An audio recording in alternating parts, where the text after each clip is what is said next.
Olá, seja bem-vindo ao canal Questões de Matemática. Eu sou o professor Marcelo Treceno e hoje vou estar revisando teoria dos conjuntos. Já aproveita, deixa o seu like no vídeo, se inscreve nesse canal e ative as notificações para não perder nenhuma revisão e ter acesso a todas as resoluções comentadas que a gente vai estar postando aqui. Vamos falar sobre conjuntos, elementos, relação de pertinência e inclusão, até chegarmos lá nas operações com os conjuntos e nas resoluções de problemas.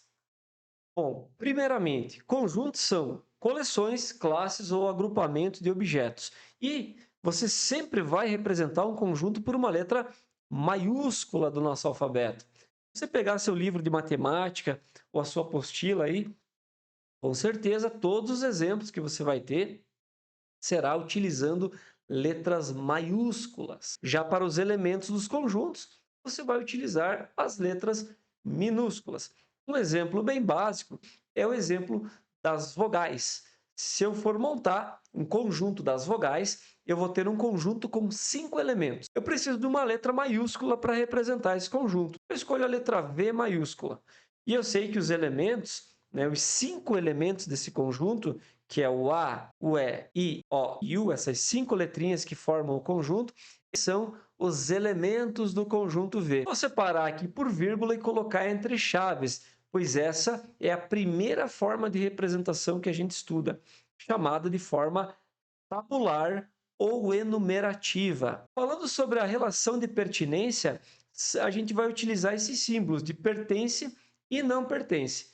Em que situação que eu vou utilizar esses símbolos? Bom, primeiramente quando aparece um elemento e depois eu vou ter um conjunto. Preciso relacionar essas duas coisas. Por exemplo, o elemento A pertence ao conjunto V. O elemento A está aqui dentro do conjunto V, está ali separado por vírgula e entre chaves. Agora, um contra-exemplo, o elemento B não está lá dentro. Vou dizer que o B não pertence ao conjunto V. O pertence, para quando o elemento está aqui dentro, separado ali por vírgula, entre chaves, ele passa a ser um elemento do conjunto. E se ele não tiver ali, então eu vou dizer que ele não pertence. Bom, agora vamos dar uma reforçada nas formas de representar um conjunto. Então, a primeira é essa que a gente acabou de ver, né? Forma tabular ou enumerativa, onde os elementos ficam entre chaves e separado por vírgula, certo?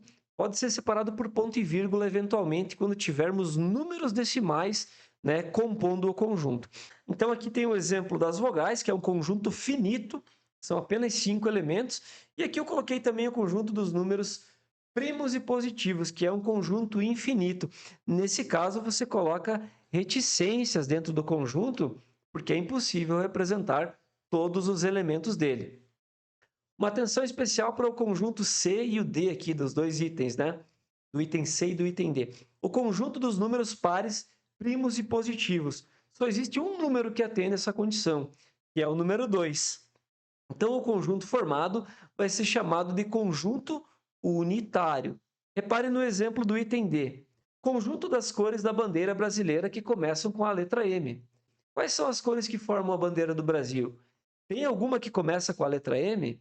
Sabemos que não, por isso o conjunto não tem elementos dentro dele e é chamado então de conjunto vazio, também podendo ser representado por esse símbolo. O diagrama de Venn, ele utiliza figuras geométricas para você colocar os elementos dentro. Repare como foi representado o conjunto V, conjunto das vogais.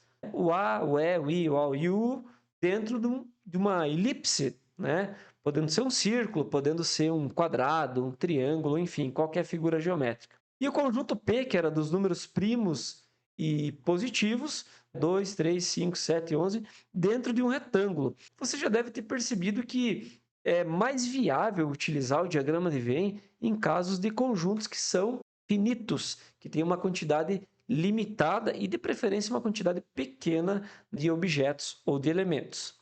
Outra forma importante é a forma de propriedade característica, onde a gente coloca um x para definir todos os elementos daquele conjunto, depois fala a característica desse x. Repare aqui, ó, x tal que x é vogal, quer dizer, eu tenho elementos na condição de que esses elementos são vogais. O x generaliza todos os elementos do conjunto. E aí logo você vai saber que o x vai receber os valores A, E, I, O e U. Aqui você tem x na condição de que x é um número primo e positivo.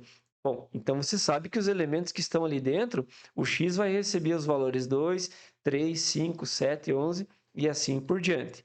A mesma situação observada aqui no exemplo C e no exemplo D, x pertence aos reais, tal que x atende a essa equação, 5x menos 10 igual a 0. E vai chegar a x igual a 2. Olha só esse exemplo. Esses conjuntos são iguais. Eu posso dizer que o conjunto U é igual ao conjunto S, C e somente C. Todos os elementos de U forem iguais a todos os elementos de S. Na teoria dos conjuntos, a gente não considera a repetição. Então, esse conjunto, por exemplo, que tem 3 Cs representados aqui e 2 letras E aqui, né, no finalzinho, ele vai ser representado simplesmente por BCDE. Nós não consideramos repetição, ou a repetição de elementos não altera um conjunto. Também não altera o conjunto a ordem com a qual eu coloco os elementos. Por exemplo, esse conjunto ele é igual a esse aqui.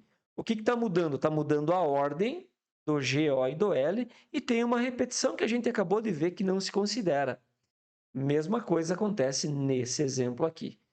FIAT ou FATI formam o mesmo conjunto. Para encerrar aqui, pessoal, vamos falar desse caso que pode causar confusão aí. Isso aqui, ao contrário do que possa parecer, não é um conjunto vazio. O conjunto vazio é representado por isso ou isso. Se você colocar esse conjunto dentro desse, esse aqui vai deixar de ser vazio. Dessa forma, então, pessoal, nós terminamos a primeira parte da teoria dos conjuntos. Deixa aí as dúvidas no comentário e eu vejo vocês na segunda parte. Até lá!